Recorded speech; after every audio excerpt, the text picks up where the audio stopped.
వచ్చిన ప్రతి ఒక్కరికి పేరు పేరున కడప కోడలిగా మీ అందరికీ స్వాగతం పలుకుతున్నాను. అందరికీ ప్రతి ఒక్కరికి నమస్కారాలు తెలియజేసుకుంటున్నాను. మాదక ద్రవ్యాలు వినియోగంపై ఉక్కుపాదం అనే విషయం గురించి నన్ను మాట్లాడమన్నారు. ఈ తీర్మానాన్ని నేను చాలా గట్టిగా బలపరచడానికి ముఖ్యమైన కారణం, మనం ఏదైతే గత ప్రభుత్వంలో చూసామో ఎగ్స్ కన్నా ఎక్కువ డ్రగ్స్ అమ్మారు. ప్రతి గల్లీలోని డ్రగ్స్ కనిపించాయి. ప్రతి విద్యార్థులు ఎవరైతే ఉన్నారో వాళ్ళకి చాలా సులువుగా డ్రగ్స్ అలవాటు చేసి వాళ్ళ జీవితాల్ని నాశనం చేయడం జరిగింది.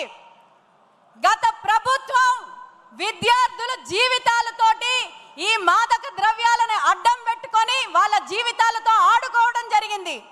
ఇది దృష్టి పెట్టిన ముఖ్యమంత్రి వర్యులు గారు, ఆయన నారా చంద్రబాబు నాయుడు అనే నేను అన్న మాట దగ్గర నుంచి ఫస్ట్ థింగ్ డ్రగ్స్ అరికట్టాలని దృఢ సంకల్పంతో ఈరోజు మనకి anti drug narcotic task force eagle ఏర్పాటు చేశారు.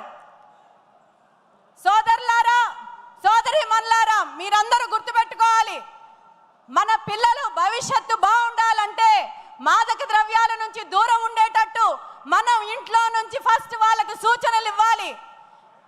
గంజాయి అనేది ఈరోజు విచ్చలవిడిగా రాష్ట్రంలో ప్రతి ఒక్క దగ్గర ఉంది.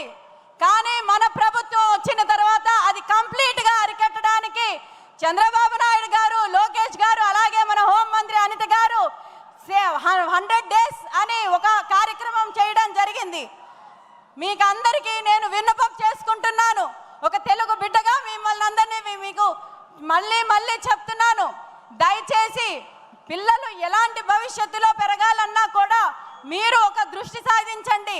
చంద్రబాబు నాయుడు గారు ముఖ్యమంత్రిగా ఎంత మంచి పాలసీలు తీసుకొని వచ్చారో ఈ డ్రగ్స్ని అరికట్టడానికి, గంజాయిని నిర్మూలించడానికి, గంజాయి నిర్మూలించే రహిత ఆంధ్రప్రదేశ్ని మనం నిర్మించాల్సిందిగా ముఖ్యమంత్రి గారికి మరొకసారి నేను విజ్ఞప్తి చేసుకుంటూ,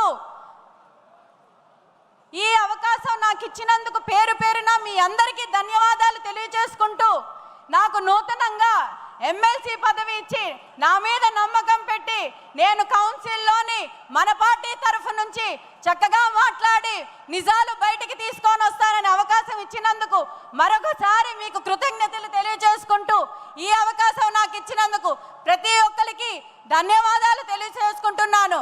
దయచేసి నాతో